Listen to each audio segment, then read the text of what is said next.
আমি ভেবেছিলাম এখানে ময়লা ফেলায় শুধুমাত্র এই অত্র এলাকার আশেপাশে যে লোকগুলা ছিলেন এবং বসতবাড়ি করেন তারাই। পরবর্তীতে আমি জানতে পারলাম পুরো মতলব বাজারে যত ময়লা আছে সকল প্রকার ময়লা পরিষ্কার করে এখানে ফেলানো হয়। তো যারা দায়িত্ববোধের সাথে এই কাজগুলো করা উচিত ছিল তাদের মাঝেই দায়িত্বহীনতার খুব অভাব। তো দর্শক, আমি বলছিলাম আজকে আমাদের মতলব নিউ হোস্টেল মাঠের অপোজিটে ধনাগদা নদীর থেকে বয়ে আসা যে খাল আছে, এই খালের এখানে আমি কিছুদিন আগেও একটা ভিডিও বানিয়েছিলাম যেখানে আমি এই ময়লা নিয়ে কথা বলেছিলাম। দর্শক, আপনারা একটু দেখেন এখানে কি পরিমাণ ময়লা, এবং এই ময়লা আমাদের গরু ছাগল এবং এখানে বিভিন্ন হাঁস মুরগি এসছে এই ময়লা খাচ্ছে। শুধু তাই না, এই ময়লাগুলো খালে যাচ্ছে, খালে থেকে ধনাগদা নদী, তারপরে মেঘনা নদী থেকে শুরু করে বিভিন্ন জায়গায় যাচ্ছে।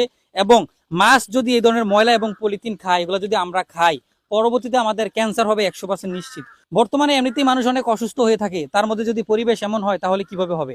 যাদের দায়িত্ব নিয়ে এই ময়লাগুলো একটি নির্দিষ্ট স্থানে ফালানোর কথা ছিল, তারাই তাদের দায়িত্বহীনতার অভাবে এবং তাদের পারমিশনে এখানে একটা খোলামেলা জায়গায় ময়লা ফেলাচ্ছে। দর্শক, শুধু তাই না, আপনি দেখেন এই যে এদিক দিয়ে একটা রাস্তা আছে যেখানে মানুষ আসা যাওয়া করে, ছোট ছোট স্কুলের বাচ্চারা, কলেজের বাচ্চারা আসা যাওয়া করে, মুরব্বি থেকে শুরু করে প্রত্যেকটা মানুষ আসা যাওয়া করে। এর পাশে ময়লাগুলা, মানুষ গন্ধে অবস্থা খুব খারাপ। তো দর্শক, এখানে দেখেন আমি হাঁটতেছিলাম, এখানে আমার এক ভাইয়ের সাথে দেখা হয়েছে। আপনাদের বাসা কোথায় ভাইয়া?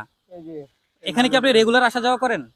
এখানে দর্শক দেখেন মেইন রাস্তায়, যে রাস্তার পাশে ময়লাগুলা মানে ফালাই রাখছে, এটা কি আপনাদের চলাচল করতে প্রবলেম হয় না? অবশ্যই হয়, আসা যাওয়ার সময় একটা যে বিশ্রী গন্ধ, হ্যাঁ হ্যাঁ। এর জন্য পেট ব্যথা, অনেক সময় মাথা ব্যথা থেকে অসুস্থতার দেখা যায়, লক্ষণ দেখা যায়।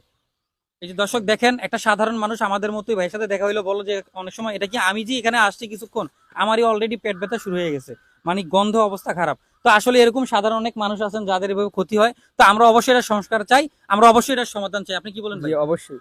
এই যদি হয় আমাদের সিনিয়র মানুষদের দায়িত্ববোধ, তাহলে কোনোভাবেই আমাদের দেশ সংস্কার হবে না। তো দর্শক, আপনারা যে যেখানে আছেন কমেন্টসে আওয়াজ তুলুন এবং এই ভিডিওটা প্রচুর পরিমাণ শেয়ার করে ভাইরাল করে দিবেন। এবং আমি জোরদার দাবি জানাচ্ছি এটার একটা যথাযথ সমাধান নিয়ে আসার জন্য। আমি আগে একটা ভিডিও বানিয়েছি, এটা আমার দ্বিতীয় ভিডিও। আমি ইনশাল্লাহ তৃতীয় ভিডিও চাই, এখানে সমস্যাটা সমাধান হয়েছে, আমি এটা চাই। যদি আপনারাও চান অবশ্যই কমেন্টস করবেন এবং ভিডিওটা কেমন হয়েছে জানাবেন। সবাইকে অসংখ্য ধন্যবাদ। সবাই ভালো থাকবেন, সুস্থ থাকবেন। আসসালামু আলাইকুম।